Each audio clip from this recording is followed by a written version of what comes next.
আবারও চলে এসেছি বন্ধুঘর এত সুন্দর টেস্টি টেস্টি পনির বানানোর জন্য। তো রেসিপিটা দেখতে হবে। তো বাড়িতে যতটা পনির আছে সেগুলোকে নিয়ে মনের যত রাগ আছে, যার উপর রাগ আছে সেই রাগগুলোকে দিয়ে পনিরগুলোকে পিস পিস করে কেটে নাও। তোমার যত পিস ইচ্ছা তুমি মন খুশি মতো করতে পারো, এবং মনের যত রাগ আছে সব কিন্তু এই পনিরের ওপরেও দিতে পারো। তো সমস্ত পিস পিস করে কেটে নিয়ে তারপরে ওই যা কাজ, কাটা ঘায়ে নুনের ছিটে, তারপরে কিন্তু তোমাকে সেই কাজটাই করতে হবে। দিতে হবে হলুদ আর দিতে হবে সামান্য লবণ। তো সেই হলুদ লবণ দিয়ে কিন্তু তাকে একটু সুন্দর করে সাজিয়ে নিতে হবে, নাহলে তো আবার দেখতে ভালো লাগবে না, আর দেখতে ভালো না লাগলে তো আর খেতে মন চাইবে না। তো সেটাকে কিন্তু লবণ হলুদ দিয়ে আমি হালকা করে কিন্তু একটু স্টাইল করছিলাম, চামচ দিয়ে এটাকে ভালো করে মিক্স করে নিচ্ছিলাম। তারপরে ওই যে তার সঙ্গী চাইতো, তার সঙ্গী রেডি। সঙ্গেও কিন্তু লবণ হলুদ লাগিয়ে নিতে হবে, কারণ সঙ্গীর যদি রং না থাকে তাহলে কিন্তু ম্যাচ করবে না।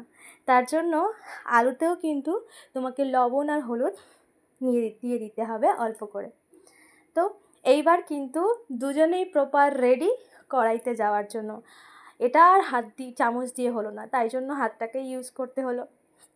তো আমার কিন্তু এদিকে পনির আর আলু দুটোতেই কিন্তু হলুদ লবণ দেওয়া হয়ে গেছে। এদিকে যা যা কিছু লাগবে সেগুলো একটু রেডি করে নিয়েছি, বেশি কিছু না, জাস্ট নর্মাল আদা দিয়েছি এক টুকরো, আর কয়েকটা কাঁচা লঙ্কা আর একটা টমেটো।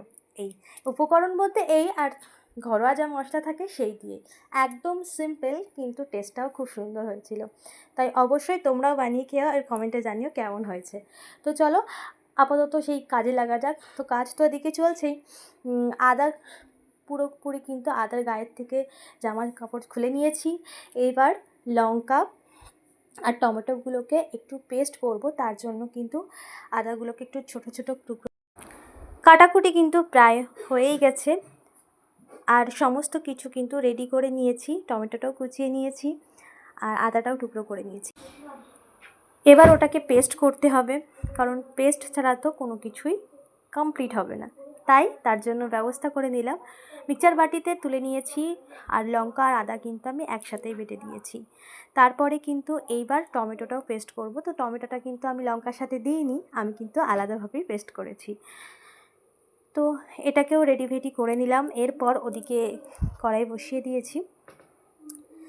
এইবার এক এক করে সমস্ত কিছু দেওয়ার পালা। তো কড়াই গরম হয়ে গেছে, তাতে দিয়েছি, এদিকে তেল দিয়ে দিয়েছি, এদিকে টমেটো পেস্টটাও কিন্তু হয়ে গেছে। তারপরে কিন্তু পনিরগুলোকে আগে ভেজে নেওয়ার জন্য আমি কড়াইতে পনিরগুলো দিয়ে দিয়েছিলাম। তো এটা একটু হালকা করে ভেজে নেব, তার জন্য পনিরগুলো সব আমি দেওয়ার পরে আমি আলুগুলোকেও কিন্তু এক এক করে ভেজে নিয়েছিলাম। পনিরগুলো কিন্তু ভাজা আমার কমপ্লিট হয়ে গেছে। এইবার কিন্তু পনিরগুলোকে আমি থালায় তুলে নিয়েছি। এরপর কিন্তু আলুগুলোকেও আমি ভেজে নেব, তার জন্য আগে পনিরগুলোকে তুলে তারপরে ওই তেলেই কিন্তু আমি আবার আলুগুলোকে দিয়ে দিয়েছিলাম। আলুগুলোকে একটু লাল লাল করেই ভাজবো, তার জন্য আমি আলুগুলো দিয়ে দিয়েছি। এদিকে প্রায় আলু ভাজা হয়ে গেছে। এবার ম্যাচ করছে আলুর সাথে পনিরের সাথে, কারণ দুজনেই কালারফুল হয়ে গেছে। তো আমার কিন্তু পনিরও ভাজা হয়ে গেছে, আলুও ভাজা হয়ে গেছে। এবার আমি ওই কড়াইতেই দেবো মশলা। তার আগে কিন্তু আমি একটু তেল দিয়েছিলাম, তেলটা একটু কম ছিল বলে আমি আর একটু তেল দিয়েছিলাম। তারপরে আমি তেলের উপরে দেওয়ার জন্য 2 এলাচ আর 5 ফোড়ন আর দিয়েছিলাম তেজপাতা, গোটা এলাচ ফাটিয়ে দিয়েছিলাম 2। তারপরে কিন্তু দিয়েছিলাম তেজপাতা আর 5 ফোড়ন। এগুলো দিয়ে আমি যে মশলাটা বানিয়েছিলাম সেই মশলাটা কিন্তু দিয়ে দিয়েছিলাম। তো তার সাথে আমি আরও কিছু মশলা এখানে অ্যাড করেছি। এখানে টমেটো আদা রসুন তো একসাথে পেস্ট করাই আছে, তার সাথে দিয়েছিলাম আমি জিরে গুঁড়ো অল্প দিয়েছিলাম, আর দিয়েছিলাম হলুদ আর লবণ, এগুলোই আমি দিয়েছিলাম। 1 চামচ হলুদ দিয়েছিলাম আর পরিমাণ মতো লবণ দিয়েছিলাম, যেটা আমি স্কিপ করে গেছি। তো তেলের ওপরে কিন্তু আমি পুরো মশলাটাই দিয়ে দিয়েছি। দেখো আমার মশলাটা কিন্তু তেলের ওপরে দেওয়া হয়ে গেছে। তারপরে মশলাটা একটুখানি কষে যাক, তারপরে আমি সামান্য একটুখানি জল দেবো ওতে, বাট এখন নয়, একটু পরে। তারপরে একটুখানি মশলাটা একটু কষে আসলে তারপরে কিন্তু ওতে লবণ দিয়েছিলাম।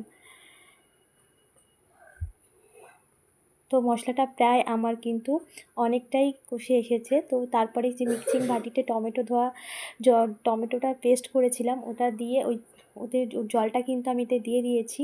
তারপরে কিন্তু একটু গ্যাসটা লো ফ্লেম করে আমি দিয়েছিলাম যাতে তেলটা বেরিয়ে যাক।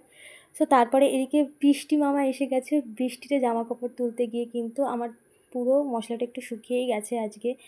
তো এতে কিন্তু আমার কোনো দোষ নেই, কারণ এই বৃষ্টির জন্যই গণ্ডগোলটা হয়েছে। তারপরে আমি আলু দিয়েছিলাম, আলুতে মশলাটা ভালো করে কষে তারপরে কিন্তু আমি জল দেওয়ার পালা। বাট অনেকটা সময় ধরে আমি কষেছিলাম, গ্যাসটাকে কিন্তু লো ফ্লেমে রেখেছিলাম। তো এবার কিন্তু ফাইনালি আমি জলটা দিয়েই দিয়েছি। এর মধ্যে আবার বৃষ্টি, 2 মিনিটের মধ্যে আবার বৃষ্টি থেমে গেল। কী দিনকাল পড়লো রে ভাই, বৃষ্টিও চোখ মারছে, এই আছে এই নেই। যাই হোক, ওসব বাদ দিয়ে রান্নার দিকে মন দেওয়া যাক। মনটা একটু অন্যদিকেও চলে গিয়েছিল। এদিকে পনির দেওয়ার সময় এসে পনিরও দিয়ে দিয়েছি। তো তারপরে কিন্তু আমি কিছুক্ষণ ঢাকা দিয়ে রেখেছিলাম। তোমাদের অনেকের দেখে মনে হতে পারে যে অনেকটা জল দিয়েছি, একদমই কিন্তু তা নয়।